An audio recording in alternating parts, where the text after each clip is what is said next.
It's one thing to catch a wild horse. It's another thing altogether to break it, right?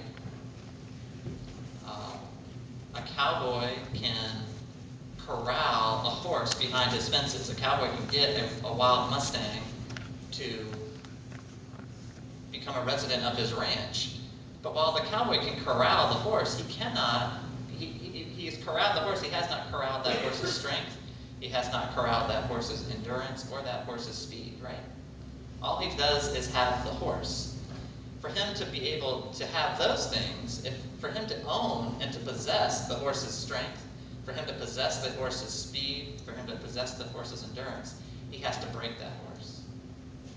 And he has to first take from that horse's desire and that its inclination to buck at the harness, the saddle, and the rider, right? Well, we are not too much unlike horses ourselves. It's no great trick to corral people into sanctuaries. It really isn't.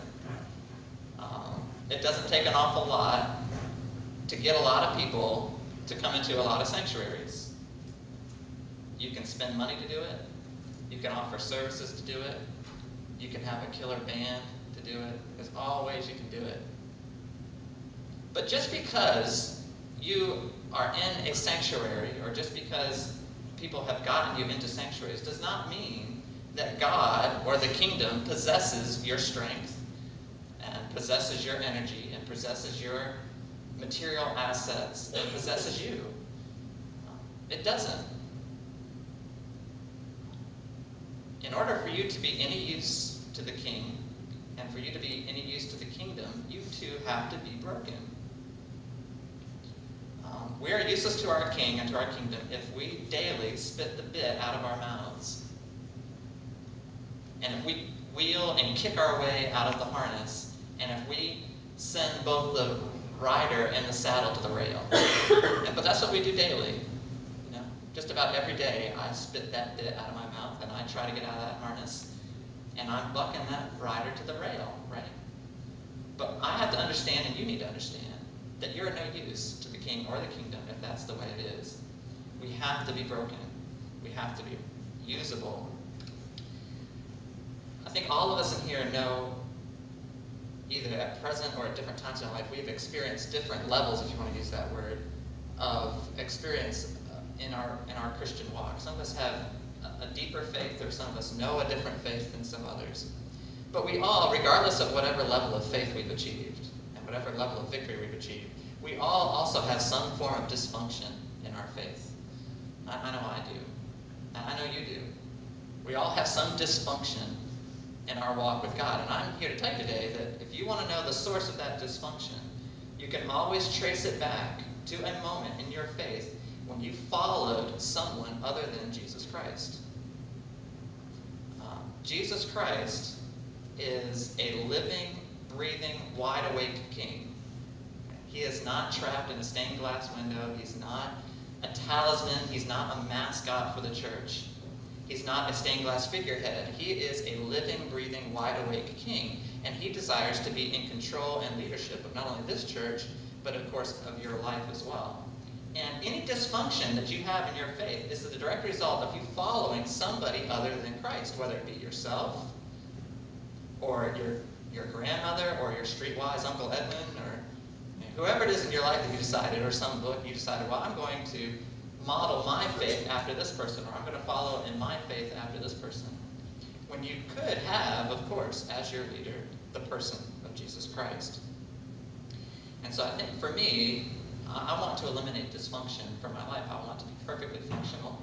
I want to have a victorious Christian life. And I think to achieve that, it requires me to be led by Christ. And that requires me to put the bit in my mouth, to put the harness and reins on my neck, and to allow Christ to saddle up, right?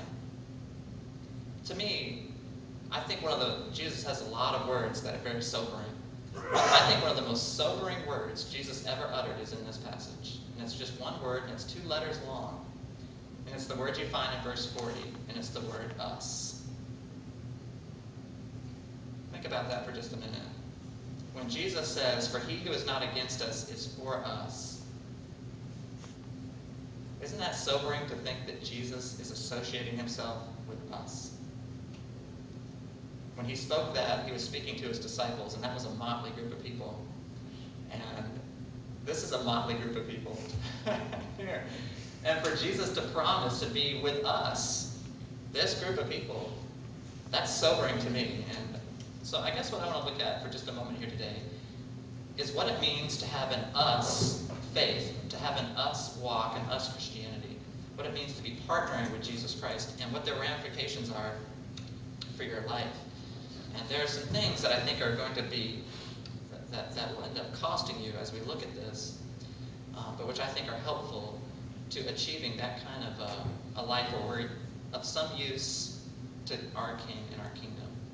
The first point that I see here is that we should not quarrel unless constrained to do so. Look at verse 38.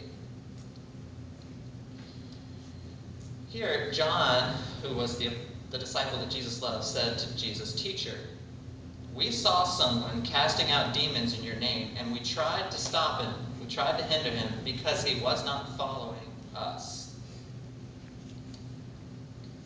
Do you know what the difference is between you and God?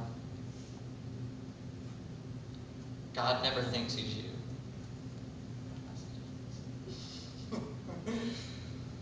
God never thinks he's you. Listen, Jesus doesn't need to be managed. Jesus doesn't need to be helped. Jesus doesn't need time to rest. He doesn't need a vacation.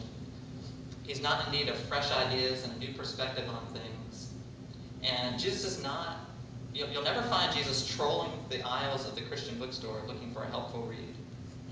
He never does that. Jesus doesn't need any help. He's in complete control. And because of that, we are called to be followers of Jesus Christ.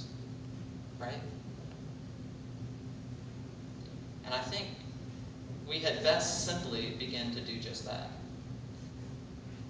And if you don't hear anything else today, that's the major premise of what I want to say today, is that we really as a church, and you as individuals, as Christians, you best begin to simply do that, which is follow him.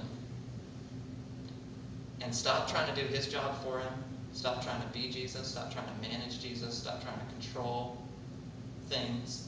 Allow God to lead through the King that he has put on the throne in the person of Jesus Christ.